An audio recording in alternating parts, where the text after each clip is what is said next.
Well, thank you, Phaedra, very much, and we are truly honored to receive this award this morning. The story of Eastside really begins in 1976, when East Palo Alto's only high school closed, forcing all of its students to be bused outside of the community to attend 4 different high schools, some at least an hour's bus ride away. Students felt alienated and out of place, and they were academically far behind their new, more affluent peers. The results were dramatic. They dropped out of school. And nearly 40 years later, we still feel the effects of that decision.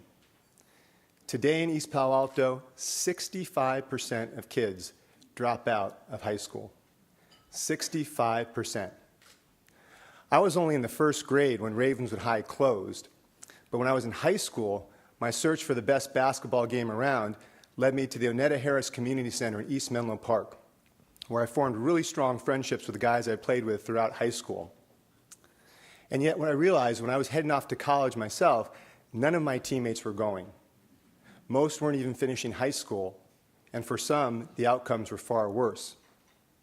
They were smart and incredibly hardworking on the court, but they simply lacked the opportunities that I took for granted. So with that in mind, my Stanford classmate, Helen Kim, and I believed that the best way to reverse this devastating trend was to bring a high school back to the East Palo Alto community.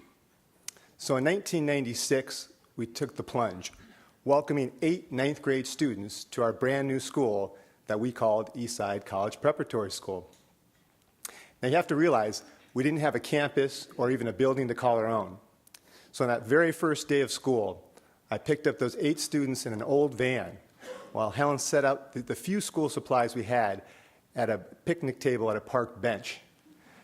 After that first couple of days, we bounced around from one location to another throughout that first year until we finally settled into a single room in borrowed space. The closest thing we had to a student lounge was the bathroom, where students would hang out between classes. My office was in a broom closet. So you have to realize that being sent to the principal's office when it's in a broom closet may lose some of its impact. And yet, each member of that first class, the Great 8, as we call them, stuck with us, graduated from Eastside, and moved on to a 4-year university. And if you fast forward to today, this past fall, we welcomed our largest student body to date, 330 students on our permanent campus in East Palo Alto.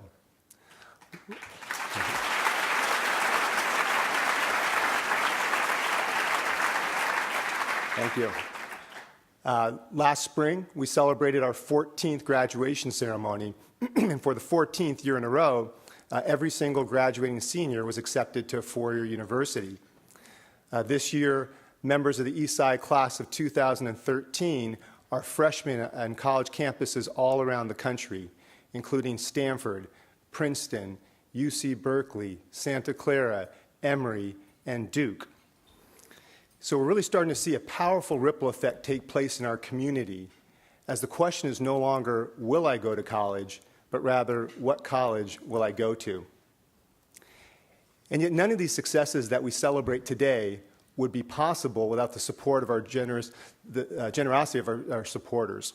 And I can't think of a better example than Tipping Point, because the flexible funding the foundation provides not only supports our operating costs, but also allows us to meet the emerging needs of both our students and our staff.